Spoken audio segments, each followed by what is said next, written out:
자, 오늘 본문의 말씀을 가지고 율법과 죄라고 하는 제목으로 우리 말씀을 살펴보도록 하겠습니다. 하나님이 주신 율법은 좋은 것입니다. 그런데 율법은 종종 오해를 받습니다. 율법이 나쁜 것 같아, 좋지 않은 것 같아 라고 하는 이 오해를 받게 되니 오늘 우리가 읽진 않았지만 그 윗절에 보게 되면 5절 말씀에도 이런 말씀이 있어요. 우리가 육신에 있을 때에는 율법으로 말미암는 죄의 정욕이 우리 지체 중에 역사하여 우리로 사망을 위하여 열매를 맺게 하였더니 라고 하는 이런 말씀을 그냥 우리가 얼핏 읽기에는 율법이 죄와 지금 한 통속이 되어가지고 우리로 하여금 사망의 열매를 맺도록 지금 협작하고 있다, 같이 우리를 몰아가고 있다라고 하니, 아니 지금 율법으로 말미암아 죄가 우리를 사망으로 이끌어가고 한다고 하니까 죄와 율법이 지금 한 통속이 되는 것이 아니야 라고 하면서 율법을 오해하기가 쉽다라고 하는 것입니다. 그렇지만 그럴 리가 있으신가요? 하나님께서 당신의 백성에게 선물로 율법을 주셨는데 어찌 죄를 짓게 하는 것을 주실 수가 있겠습니까? 그래서 이제 오늘 본문의 말씀을 보게 되면은 7절에 확실하게 이렇게 하나님께서는 바울을 통해서 말씀하고 계시죠. 그런즉 우리가 무슨 말 하리요? 율법이 죄냐? 그럴 수 없느니라 라고 이렇게 말씀하고 있어요. 어찌 하나님께서 우리에게 주신 그 귀한 율법이 죄가 될 수가 있겠느냐? 그럴 수는 없느니라 라고 이렇게 말씀하고 있어요. 그런데 율법이 이렇게 사람들로 하여금 이렇게 오해를 받는 것은, 사람들로부터 오해를 받는 것은 율법의 이 역할 때문에 그렇습니다. 율법의 기능 때문에 그래요. 율법의 역할은 오늘 7절에 나와 있는 대로 율법으로 말미암지 않고는 내가 죄를 알지 못하였으니 라고 이렇게 말씀한 것처럼 율법은 사람으로 하여금 죄를 알게 해주는 것이 율법의 역할이요 기능이라고 하는 것입니다. 물론 우리는 율법 없다 할지라도 세상 살면서 뭐가 죄인지 우리는 다 알고 있습니다 라고 이렇게 말할 수 있을지 모르겠지만, 그것은 세상 기준의 이 죄를 말하는 것이고, 중요한 것은 하나님 보시기에 무엇이 죄인가, 이것이 중요한 것이 아니겠습니까? 우리가 하나님 앞에서 죄인인가, 죄가 되지 않는가, 이것이 참으로 중요한 것일진데, 하나님 보시기에 뭐가 죄인가 라고 했을 때 세상에는요, 여러분, 세상에는 뭐 살인죄, 간음죄, 도둑질한죄 이러한 죄들처럼 이 겉으로 드러나는 속에 어떠한 마음을 품든 간에 행동으로 범한 그것을 가지고 이제 죄로 여기고 있지만, 하나님은 그렇지 아니에요. 물론 하나님도 외적으로 이렇게 외적인 차원에서 죄를 판단하시지만, 하나님은 내면을 보셔서 내면의 상태를 보시면서 너 죄된 마음이다 라고 하면서 그것을 죄로 여기신다라고 했으니, 대표적인 것이 오늘 본문에 나와 있는 대로 마음속에 품고 있는 탐심으로 말미암는 탐심죄라고 하는 것입니다. 그래서 7절 이제 하반절에 보니까 곧 율법이 탐내지 말라 하지 아니하였다면 내가 탐심을 알지 못하였으리라. 탐심이 죄인 줄 알지. 아니 세상에서는 무슨 탐심, 내가 도둑질 하지 않으면은 남의 것을 탐낸다고 그래가지고 그것이 뭐가 죄가 되겠습니까? 내가 도둑질 안 하면은 세상법에 저촉이 안 되는 것인데요. 그런데 하나님께서는 10계명에 특별히 열 번째 계명에 이 남의 것을, 이웃의 것을 탐내지 말라라고 하면서 탐내는 것 자체도 10계명을 어겼다라고 하나님께서는 보신다라고 하는 것이죠. 그러니 이렇게 우리 세상의 기준을 가지고서는 하나님 앞에 바른 죄를 알 수가 없어요. 죄의 성격을 참되게 우리가 알 수가 없다라고 하는 것입니다. 율법이 그것을 가르쳐준다라고 하는 것이죠. 그래서 이 특별히 하나님께서 율법을 통하여서 우리의 내면에 죄된 것을 말씀해 주고 있는데, 대표적인 것이 나와 있는 대로 탐심죄라고 한다 했습니까? 여러분, 우리가 탐심이 있기 때문에 다른 모든 계명들도 다 하나님의 계명을 어기려고 하는 그러한 이 자세를 취한다라고 하는 것이 알겠습니다. 우리 10계명에도 보니까 나 외에 다른 신을 내 앞에 두지 말아라, 다른 신을 만들거나 그것 앞에 절하거나 섬기지 말아라 라고 하는 것도, 아니 하나님께 말씀하셨는데 왜 그럼에도 불구하고 우상을 섬기세요? 욕심이 생겨서 그렇죠. 솔직하게 말하면은, 아니 나는 하나님만 의지하고 살려고 그랬는데 저 사람들이 와서 하는 얘기가 바라고 아세라는 그냥 풍요를 가져다 준대요. 거기 가서 절 한번 하고 제사 한번 지내면은 풍요를 가져다 준다고 하는데 내 마음속에 욕심이 하도 많이 생겨가지고 그렇게는 말을 안 하시겠지만 탐심 때문에 나도 잘 살고 싶고 나도 풍요를 한번 누리고 싶어가지고 에이 하나님만 믿다가는 내가 저 바알 믿는 사람처럼 풍요를 못 누릴 것 같으니까 바알에게도 가가지고 내가 절 한번 해가지고 나도 부자 한번 돼야 되겠구나. 그 속에 탐심이 있으니까 1계명 2계명도 어기려고 하는 것이고 왜 주일을 거룩하게 지키라고 하는데 왜 주일까지 희생하면서 당신의 욕망을 추구하려고 하시죠? 그래야지 내가 좀 성공할 수 있고 우리 가정에 든든하게 설 수가 있고 탐심, 욕망 하나님이 정하신 것도 넘어가지고 내 욕망과 성공을 한번 성취해보고자 하는 그 마음의 중심이 있기 때문에 그런 것이 아니겠습니까? 솔직히 왜 하나님 앞에 하나님께서 구별하여 드리라고 하는 것까지도 온전하게 드리지 못하시나요? 따지고 보면은 탐심 때문에 하나님 앞에 드리는 것보다는 하나님의 것이라도 좀 가지고 있어가 도둑질 해가지고 하나님 안락에서 도둑질 한다고 하니까 그거에 대해서 나의 욕망을 채우고 싶은 그러한 욕심 때문에 그러니까 모든 것에 다 이 십계명도 보니까 그 내면에 보게 되면은 탐심이 도사리고 있는 것이 사람들과의 관계도 마찬가지 아닙니까? 저 사람 미워서 죽이고 싶어요. 그러면 안 되는 줄도 알면서도 불구하고 하니까 그러니까 그 마음속에 미움을 품게 되는데 그 미움이 곧 하나님 앞에서의 죄가 된다라고 하는 것이죠. 그러면 안 되는데 자꾸 음욕을 품어서 선을 넘고서라도 음욕을 가지고 이 죄를 범하고 싶은 마음으로 막 했었을 때 음욕죄를 가지게 되는 것이고 다 뭐 도둑질하는 것도 마찬가지고 탐심하고 연결되는 그래서 우리 예수님도 말씀하셨어요. 하나님은 구약에서부터 내면을 보시는 것이었는데 바리새인들이 이 하나님의 율법을 잘못 해석해서 가르쳤습니다. 저들이 잘못된 율법관을 가지고 이렇게 이제 장로의 유전이라고 계속해서 가르쳐 주기를 이 바리새인들은 겉으로 드러나는 것만 죄인 줄 알았어요. 그래서 예수님께서 이 땅에 오셔서 산상수훈에서 옛사람에게 말한 바 살인치 말라 누구든지 살인하면 심판을 받게 되리라. 이 말은 이제 이 바리새인들이 율법 학자들이 서기관들이 가르치는 것이에요. 십계명에 뭐 심판을 받게 되리라 그런 말씀 없습니다. 어쨌든 간에 너희들에게 그렇게 가르치고 있지만 그렇지 않다라고 하는 것이 예수님이 바르게 하나님의 율법을 가르쳐 주시죠.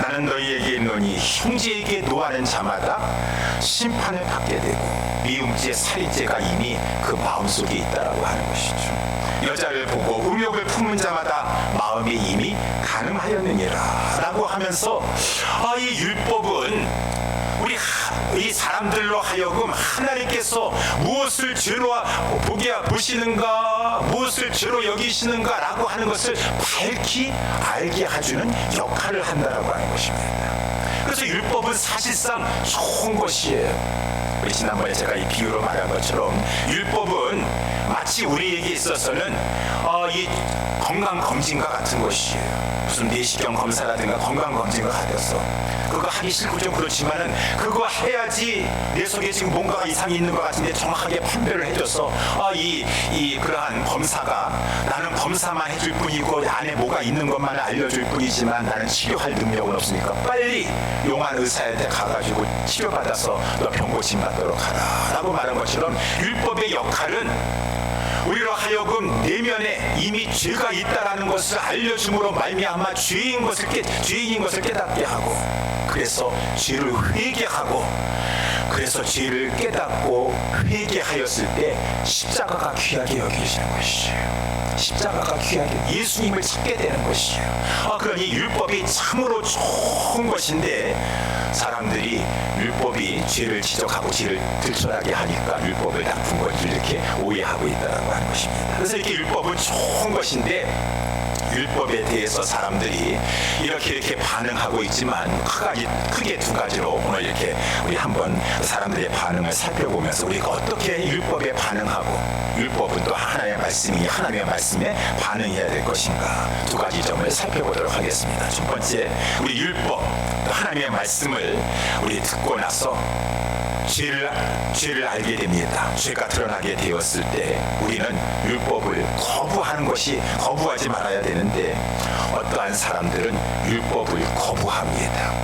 그리고 거부할 때 마음이 더 강팍해지게 되는 그러한 경우의 사람들이 있다라고 하는 것입니다. 오늘 본문의 말씀에 보면 8절이 그러한 경우예요. 8절에 보게 되면 그러나 죄가 기회를 타서 계명으로 말미암아 내 속에 각양 탐심을 이루었나니 이는 법이 없으면 죄가 죽은 것임이니라 라고 이렇게 말씀하고 있는데, 이 말씀은 계명이 이제 내게 와서 하나님의 말씀이 나에게 이제 임하여져서 나에게 명령해 주시니까 내 범죄가 많아진다라고 하는 말입니다. 요약한다 그러면 이 말씀은 이상하게 들려요. 아니, 하나님의 말씀이 임하면은, 하나님의 말씀이 깨달아지면은 오히려 죄가 줄어들어야 되는데 죄가 더 많아진다라고 하는 말은, 이 말이 무슨 말입니까? 이 말이 틀린 말입니까? 여러분은 아마 곰곰이 생각해보면 여러분 체험상으로 맞아 맞는 말이야 라고 이렇게 생각하실 것입니다. 여러분, 오늘 그 8절에 밑에 나와 있는 대로 법이 없으면 죄가 죽은 것임이라 라고 이렇게 말씀해 주고 있는데, 이 말씀의 뜻은 율법이 없으면 이 죄가 드러나지 않습니다. 나타나지 않습니다. 아까 말한 것처럼 탐심이 있다 할지라도 그 탐심, 율법이 와가지고 탐심도 죄다라고 알려주지 않았다고 한다 그러면은 그것이 죄인 줄 모르고 있어요. 탐심이 죄로 드러나지 않는다 그 말인 것입니다. 그래서 특별히 이 하나님께서 말씀을 주셔서 이 계명이 이렇게 우리에게 임하게 되면은 이 죄가 드러나게 돼요. 죄가 노출되게 돼요. 죄가 다 우리 안에 죄성이 있어요. 그것이 이제 언제 드러나냐면은 하나님의 말씀, 특별히 하나님의 명령이 이제 떨어지게 됐을 때 사람들의 이 아주 좋지 못한 죄성 중에 하나가 하나님이 이거 하지 말아라, 이거 하라 라고 명령하시면 하나님이 말씀하시니 내가 말씀대로 순종하여 그거 하겠습니다, 하지 않겠습니다 라고 해야 되는데 하나님에 대한 반감이 일어나게 돼요. 거부감이 일어나게 됩니다. 우리는 남한테 규제받는 거 싫어해요. 구속받는 거 싫어합니다. 아니, 왜 나한테 이렇게 이래라 저래라 하는 거야? 내가 다 알아서 내가 할 건데 왜 자꾸 이렇게 하라고 하지? 자꾸 하라고 하니까 더 하기 싫어지네 라고 하면서 그 못된 그 죄성이 그 마음속에 있는 것이에요. 그래가지고 하나님의 말씀이요 하나님의 요구를 할지라도 하고 싶지 아니하는 그러한 이 고약한 심리 가운데 거부하게 되면 그 심령은 하나님의 말씀과 요구 앞에 거부할 때 더욱더 그 심령이 강팍해집니다. 아주 경화됩니다. 단단해지게 됩니다. 이것이 이제 사람들이 더 악해지게 되는 것이에요. 그러니 하나님이 말씀하지 않으셨다고 한다면, 율법을 주지 않으셨다고 한다 그러면은 죄도 드러나지 않을 것이요. 그렇다고 한다 그러면 저 사람들 마음이 거부해가지고 더 경화되지 강팍해지지 않았을 것이니까, 그러면은 하나님의 명령 주신 것이 잘못된 것입니까?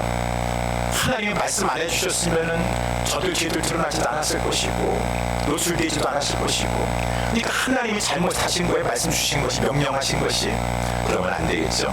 사람들의 죄성이 문제인 것이지. 그래서 이 복음도 마찬가지예요. 우리 복음서에 보게 되면은 예수님이 이 땅에 오셔가지고 천국 복음을 전하셨어요. 천국 복음을 전하셨어요. 그때 이 사람들이 이 죄성을 가지고 이 예수님의 마음을 잘 받아들여야 되는데 특별히 아주 거부하고 싫어하고 반항하는 사람들이 있었으니 대표적인 경우가 바리새인들이라고 하는 것입니다. 예수님이 오셔가지고 이 하나님의 말씀을, 참된 진리의 말씀을 막 전하셨어요. 그랬지만은 바리새인들에게 걸리는 것이 많이 있는 것이에요. 걸리면은 하나님이 지금 우리 예수님을 통해서 내 죄를 드러나게 하시는구나, 회개하라고 하시는 게 생각해야 되는데 오늘 나도 마찬가지예요. 저 목사님 나 들으라고 지금 표적 설교하고 있구나, 그렇게 받아들인다, 나를 지금 치고 있구나 라고 이렇게 오해를 하고 있다라고 하는 것입니다. 그래서 이 바리새인들이 예수님에 대해서 사상권권 마음 마음에 걸리는 것이에요. 마음에 걸리는 것이에요. 바리새인들은요, 예수님 오기 전에는 참 좋았던 사람들이에요. 그래서 사람들 앞에 인정받고 칭찬받고, 우리 바리새인들 정말 신앙 좋은 사람 분들이야. 저분들이 다 우리 가르치고 있고 영적인 리더들이고, 공동체가 바리새인들이 다스리면서 그냥 아무 문제 없이 평안했습니다. 평안했어요. 그런데 갑자기 예수님 나타나셔가지고 막 그냥 죄를 지적하고 막 그러시는데, 아니 저 사람들 막 외식하는 죄를 막 지적하면서 화 있을지언다. 외식하는 바리새인들과 서기관들이요 라고 말하니까 이 바리새인들이 감춰졌던 그 외식이 드러나고 저들의 교만함이 드러나고 마음속에 있었던 시기 질투함이 드러나게 되고 막 교활함, 악함, 탐욕 그런 것이 막 드러나게 되었어요.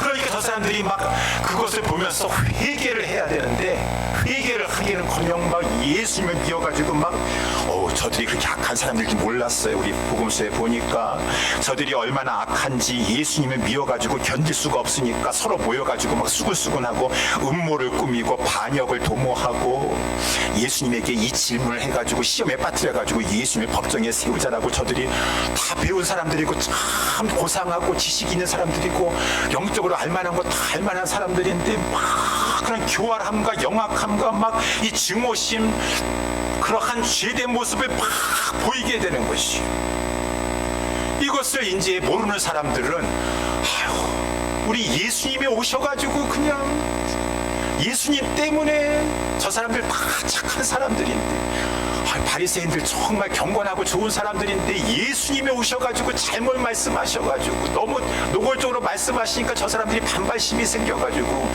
저 사람들 때문에 지금 우리 공동체가 지금 이렇게 힘들고, 저 사람들 참 좋은 사람들이었는데 그렇게 변했는지 모르겠어요. 이렇게 뭘 모르면 인간적으로만 생각하시요. 좋은 사람들이었었는데 예수님 와가지고 악화된 것이 아니라 그럼 예수님을 잘못하신 것, 죄짓게 하는 것입니까? 좋은 마음을, 순진한 마음을 가지고 있는 사람들을 이제 악한 마음으로 변화시키셨다는 말씀이 있어요. 저들의 깊은 죄성이 있었는데 그것을 예수님께서 율법과 같이 하나님의 말씀이 또한 저들에게 임하니까 저들의 죄가 드러나게 되었는데, 저들은 그 드러나는 죄를, 자기의 죄를 이제 노출되는 것을 보면서 하나님 앞에 회개하기는커녕 그 예수님을 거부하면서 회개하지 아니하고 오히려 더 그 강팍한 모습을 보이게 되는 그러한 것이 이 복음서에 나타나게 된다라고 하는 것입니다. 그래서 여러분, 예수님이 바리새인들 미워서 그랬습니까? 그렇지 않나요? 예수님께서 마태복음 23장에도 보게 되면은 예루살렘아 예루살렘아 선지자들을 죽이고 내게 파송된 자들을 돌로 치는 자요, 암탉이 그 새끼를 날개 아래 모음같이 내가 내 자녀를 모으려고 한 일이 몇 번이냐. 그러나 너희가 원치 아니하였도다. 보라, 너희 집이 황폐하여 버림받으리라. 예수님이 잘못된 것이 아니에요. 예수님이 저들에게 말씀을 전하신 것이 잘못된 것이 아니에요. 예수님이 좀 스킬풀하게 저들의 감정을 상하지 아니하고 그냥 재미나게 해가지고 그냥 예수님은 너무 말씀을 노골적으로 원색적으로 정하셔가지고 예수님은 스킬이 없으셔. 지금이나 그때나 그렇게 생각하시는 인간적으로 생각하겠어요. 오히려 저들이 예수님은 회개의 기회를 주었어요. 저들을 살릴 수 있는 기회를 준 것이요, 저들에게 은혜 베풀어 준 것이요. 근데 그럼에도 불구하고 저들이 그 예수님께서 주신 그 귀한 회개의 기회를 잃어버리고 오히려 거부하고 완강하게 고집함으로 말미암아 저들의 마음이 톡도 이 강박하게 되어서 하나님의 심판을 자초했다고 한다. 그러면은 예수님의 율법이 잘못된 것이 아니라 그 사람들 안에 있는 죄성이 잘못된 것이라고 하는 것입니다. 우리는 그러한 자들이 되면 안 돼요. 우리는 그러한 자들이에요. 그래서 이제 오늘 본문에 이 두 번째로 우리는 어떠한 자가 되어야 될 것인가. 아까 첫 번째와 같이 율법이나 하나님의 말씀을 통해 내 죄가 드러나니까 그 죄를 지적한 것을 가지고 바리새인들처럼 막 거부하고, 그러므로 말미암아 그 심령이 톡톡 강팍해지는 그러한 자들이 되는 것이 아니라, 우리 하나님의 말씀, 어떠한 말씀이라 할지라도 우리는 은혜로 여기고 오히려 그것을 통하여서 죄가 노출되고 죄를 깨닫게 된다면 회개하면서 그리스도 앞에 톡톡 가까이 가는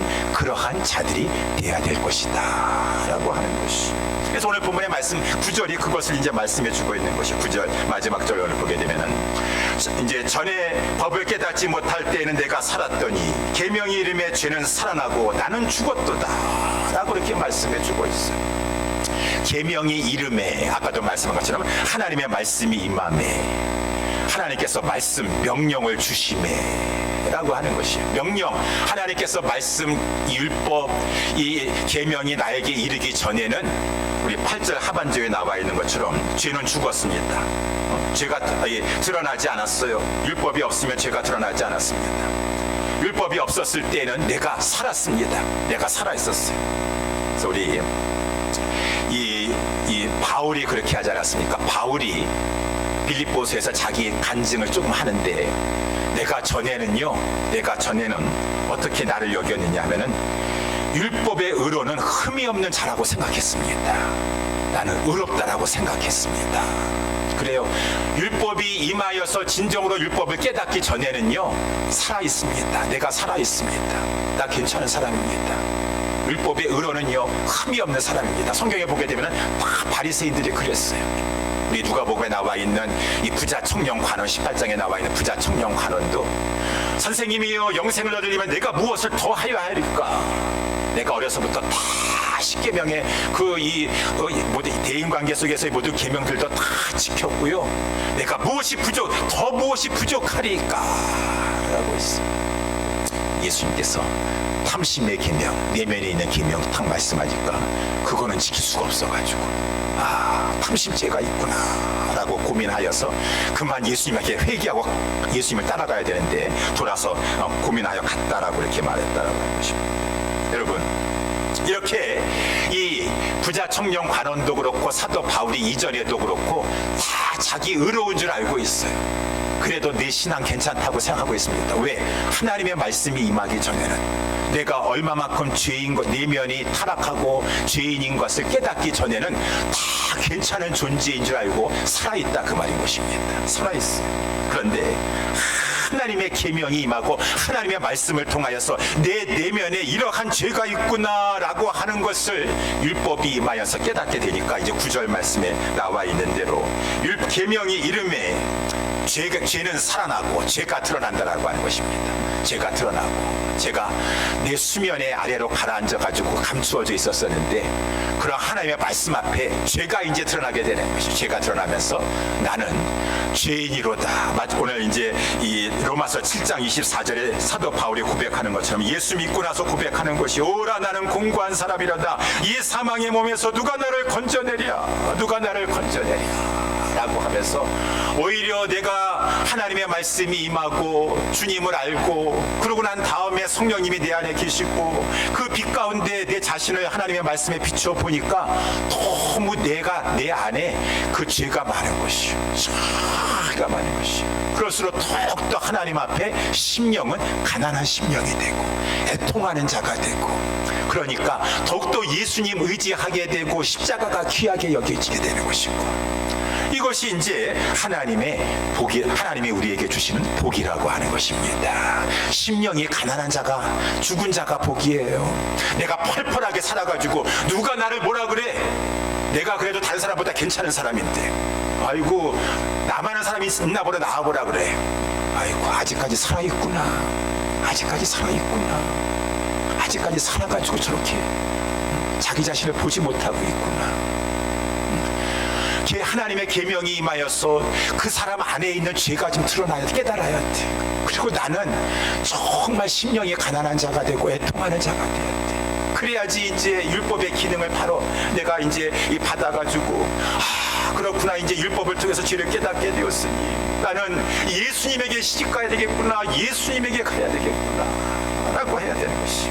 여러분 이렇게 인간의 반응이 두 가지라고 말해요. 아까 첫 번째는 이 하나님의 계명이 이제 임하게 되니까 내 죄가 드러나게 되니까 오히려 막 그 하나님의 명령 앞에서도 거부하고 반항하여 가지고 더욱더 심령이 강팍해져 가며 사는 사람들이 있고 이 하나님의 명령 앞에, 하나님의 말씀 앞에서 이 자기 자신을 이제 막 이 가난한 심령이 되고 대통하는 심령이 되어서 예수님에게 감으로 말미암아 진정으로 영적으로 살아나는 사람도 있고, 여러분들은 이 두 가지 이 반응을 보이는 자들 가운데 어떠한 모습을 보이고 있습니까? 우리는 두 번째가 되어야 되지 않겠습니까? 이 성경에 보게 되면은 이 사도행전에서도 우리 교회의 모습에서도 이러한 것이 나타나게 되었어요. 그래가지고 사도행전 2장에 보게 되면은 아까도 우리 집사님께서 기도를 해주셔서 너무나 감사합니다. 부족한 종을 위해서 간절히 기도해 주시니까 우리 오순절 성령 강림 때 베드로와 같이 목사님 그냥 설교하시면 3,000명이 회개하고 돌아오는 역사가 있게 하여 주시옵소서. 우리 아주 그냥 집사님이 강력하게 담임 목사님에서 기도해 주시니까 너무나 감사했습니다. 감사했어요. 맞아요. 제가 지금 인용하려고 하는 것이 우리 사도행전 2장에 나와 있는데, 오순절날 베드로가 막 설교를 했습니다. 쭉 구약을 인용해서 예수님에 대한 설교를 한 다음에 마지막에 그런즉 이스라엘 온 집이 정령할지니 너희가 십자가에 못 박아 예수 죽이지 않았느냐. 너희가 십자가에 못 박은 이 예수를 하나님이 주와 그리스도가 되게 하셨느니라. 그랬더니만은 너희들이 십자가에 못 박여 죽였다라고 하니까 저희들이 마음에 찔림을 받았습니다. 찔림을 받았습니다. 그런 다음에 저들이 어떻게 했냐면은 막 이 베드로와 이 사도들에게 가가지고 막 brothers what shall we do? What shall we do? 우리 무엇을 이 형제들아 우리가 어찌해야 되겠느냐? 어찌하냐? 회개하라. 주 예수의 이름으로 세례를 받고 죄 사함을 얻으라. 그러면 하나님께서 성령을 주실 것이니라.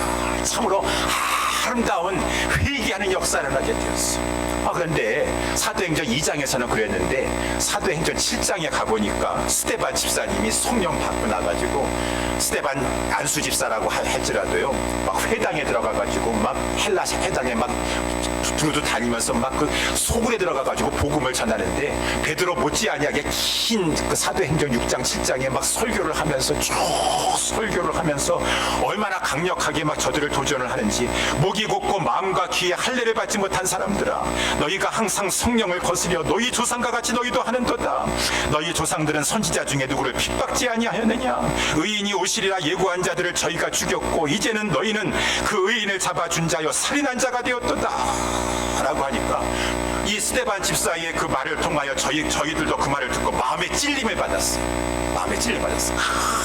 우리가 예수 죽인 것을 가지고 저가 지금 지적하는구나 라고 했어요. 그러면 저들도 아까 베드로 설교할 때와 같이 What shall we do? 우리가 어찌할꼬 라고 하면서 반응이 일어나야 되는데, 이번에는 정반대의 반응이 일어나게 되었어요. 저희가 막 마음에 찔려가지고 스데반 집사를 향하여서 막 이를 갈았습니다. 이를 가고 큰 소리를 지르면서 귀를 막고 막 일심으로 스데반 집사에 달려 들어가가지고 그를 막 끌고서는 성 밖에다가 내친 다음에 돌로 막 쳤다라고 그렇게 됐어요. 그것을 또 인간적으로 생각하셔가지고 그래서 평신도는 이 베드로 사도만큼 영역이 부족해. 베드로 사도는 그냥 한번 설교하니까 3,000명이 회개하고 들어왔는데 스데반 집사는 아직 영역이 좀 딸리니까 말씀 전했다가 오히려 당하고만 말았네. 그렇게 보실 거예요? 그렇게 보실 것이요. 아니에요. 두 분 다 하나님의 말씀 씨 뿌리는 자처럼, 씨 뿌리는 자는 씨만 잘 뿌리면 되는 것이요. 씨만 잘 뿌리면 되는 것이요. 하나님의 이 씨를 바르게 뿌리기만 하면 되는 것인데, 이쪽에 있는 사람들은 하나님의 은혜입니까? 오순절 성령 강림 다락방에 있었을 때 좋은 토양의 사람들이에요. 그 하나님의 말씀을 받고 나서 마음의 찔림을 받고 나서 그 마음들이 강팍한 마음이 하니까 어찌할꼬 우리가 어떻게 해야 되겠습니까? 이제 어떻게 해야 되겠습니까? 주 예수를 믿으라. 회개하라. 그러면 죄사함 받고 성령을 받으리라. 예, 알겠습니다. 막 3,000명이나 되는 사람들이 막 줄줄이 다 성령의 역사 가운데, 그 사람들은 마음밭이 부드러운 땅에 마음밭일 사람들이에요. 스데반 집사가 영역이 부족해서 농부는 씨앗만 뿌리면 되는 거, 문제는 그 길가밭인가 돌짝밭인가 가시성 뿌린가, 그것이 문제인 것이지.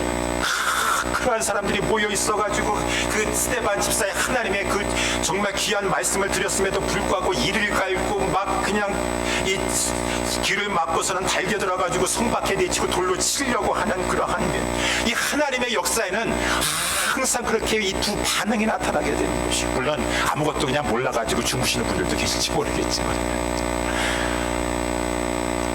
하나님의 말씀 앞에 회개하고 막 그 말씀을 통하여서 내가 어찌할꼬 라고 하는 자들이 있고, 듣기 싫다고 하면서 막 자기를 찔렀다고 하면서 더 거부하려고 하고 더 반응하려고 하는 자가 있고. 그래서 이 고린도 후서에서도 2장 15절에 우리는 구원 얻는 자들에게나 망하는 자들에게나 하나님 앞에서 그리스도의 향기다 착각하고 있는 것이 아니라, 우리는 다른 사람과 같이 하나님의 말씀 혼잡하게 하지 아니하고 그 순전함으로 하나님께 받은 것 같이 하나님 앞에서와 그리스도 안에서 우리는 하나님의 말씀 바르게 전한다.